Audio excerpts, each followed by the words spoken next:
Hello Guardians, Digi here, and today we're going to do a little tutorial on the Vault of Glass on its easiest setting. The tutorial is designed for players who are just now new to the game, just coming into the mid-20s, heading towards level 27, and although they're hearing magnificent things about the Vault, they're a little nervous about going in. So I want to kind of show you around, show you the strategy. The Vault is on Venus, as you can see. And there's two settings, there's hard and normal.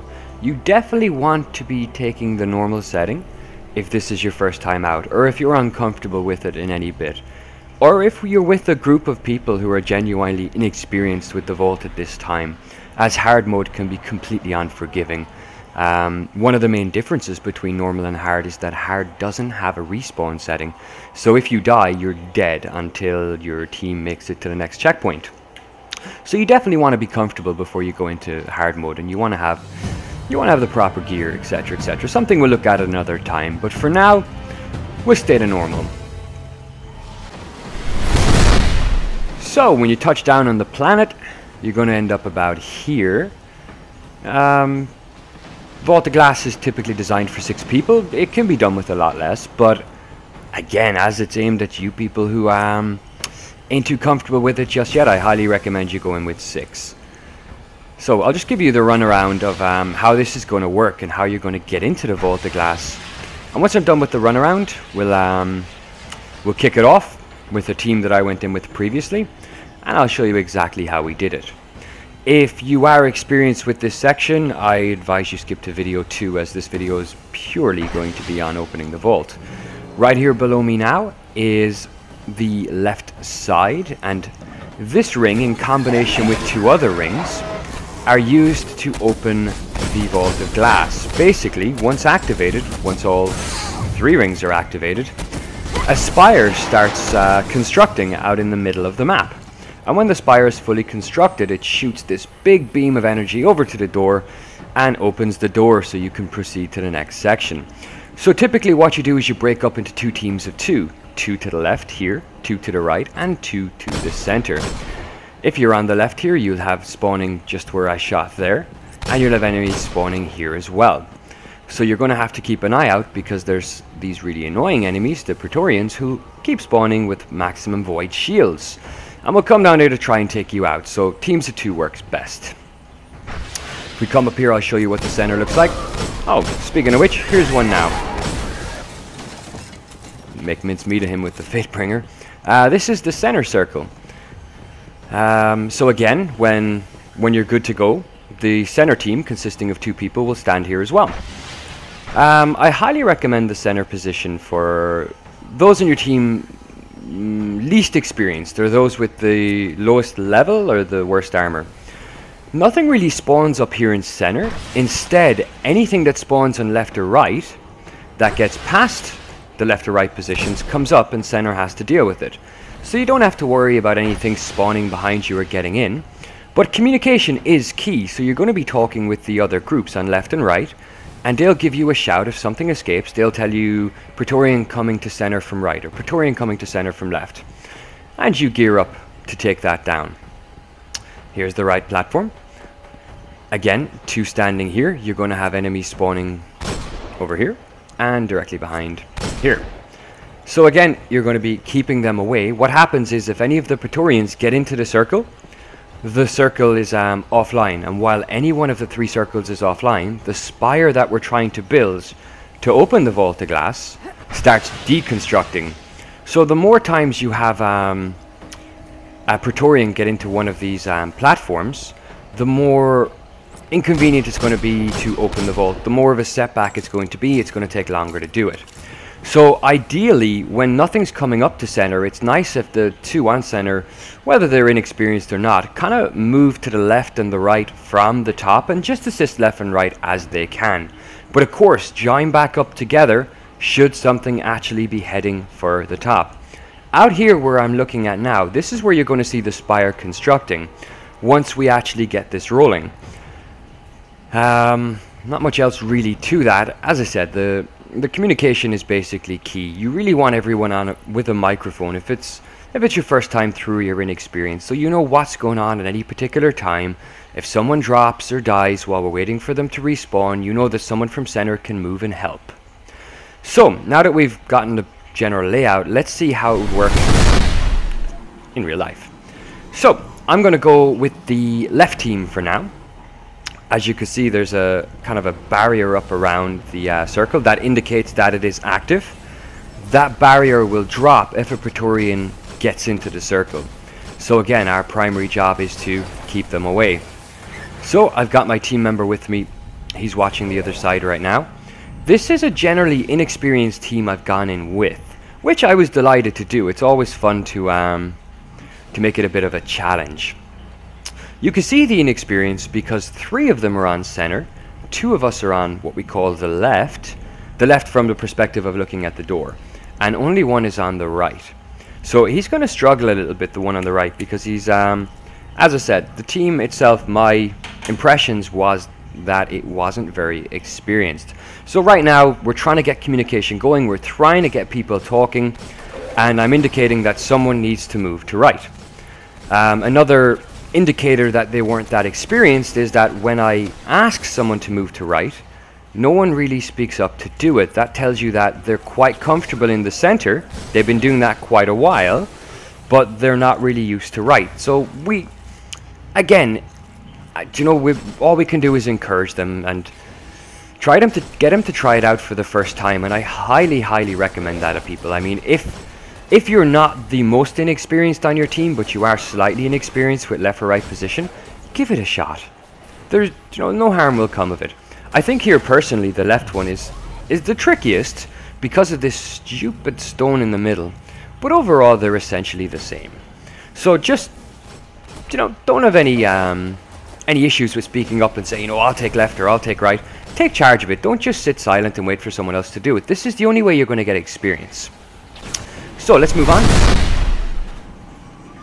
We're going to retake that, but I'm not going to do left this time. You've seen how left plays out. It's simple enough even though it's the trickiest. Instead, let's have a look at what center would look like. And how you realistically should be playing center.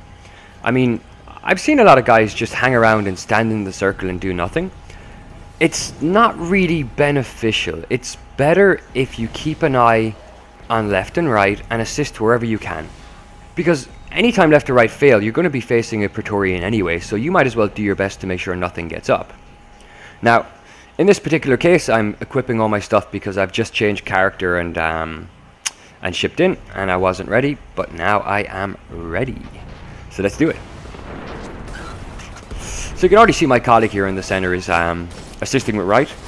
I'm helping out now as well. We're going to stop this Praetorian before it's even a threat to our, we'll call it center circle. Now that I know that that's down, I'm going to have a quick look over and left. I'm chatting with them as well. As I said, I can't, I guess I can't focus on that comment enough. I cannot explain how important it is that you communicate with your team. If you're having any difficulty at all, if you find yourself on your own and your shields are down and you feel you're going to die, give them a shout. They will come and help. They're more than happy to do so. And so will center. If you're on a left or right and you know you feel you're being overwhelmed, center will fire down a few rockets, hopefully they will, or snipe away from their position, or just do something in general to help. So when I'm in center, I always make myself available. In fact, when I call center, which is rare because I like to let the least experienced there, I always tell them, look, I'll do center and roam left and right as I'm needed. So that indicates to my team that if you give a shout, I'll be there in 2 seconds and I'll help you out.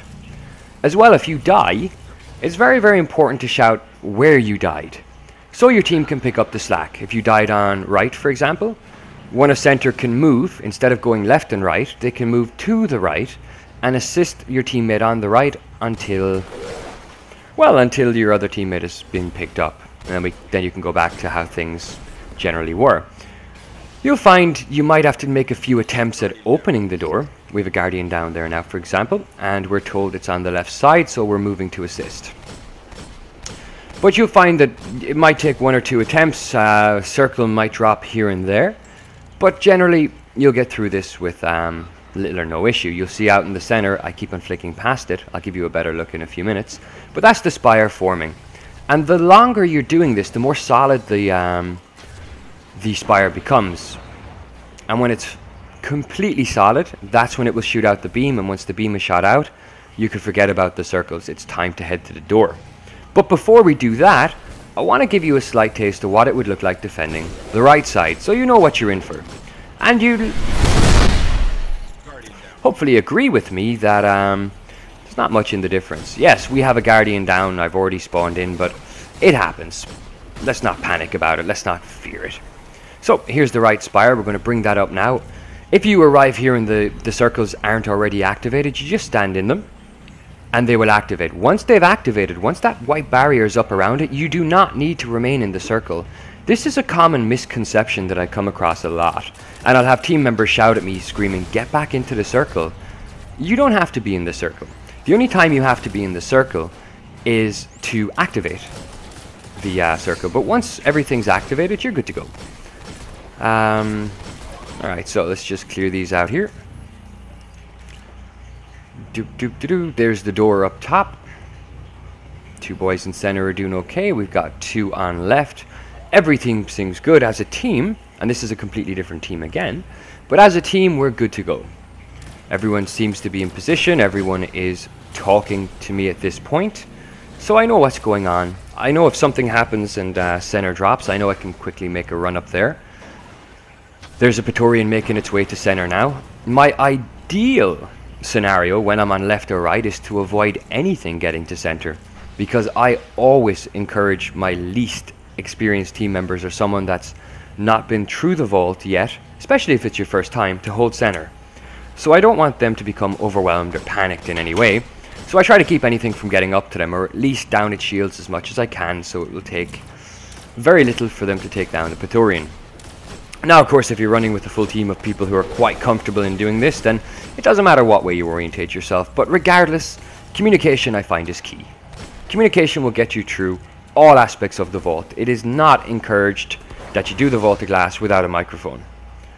And it is encouraged that you speak up. There's nothing more, I guess, maybe annoying but disheartening when I play it than to be running through a vault of glass run with a full team, all with microphones, and no one's talking. Some of the best times I've had in Vault of Glass has been the banter between what we're doing. And originally when I did Vault of Glass, because it doesn't have any matchmaking, I had to go and match up with a bunch of random people. And we had such a laugh that these are people I still play with today. You know, we're going to know each other a year soon. Just randomers that I got together with on the Vault of Glass. And we still run it every once in a while. We run Crota, we're doing PoEs together now in groups of 3, but you know, we wouldn't have that if every one of us was just sitting there quiet. Anywho, the spire is activated. You see it shooting this little beam over to the door, and what that's going to do is it's going to activate the door.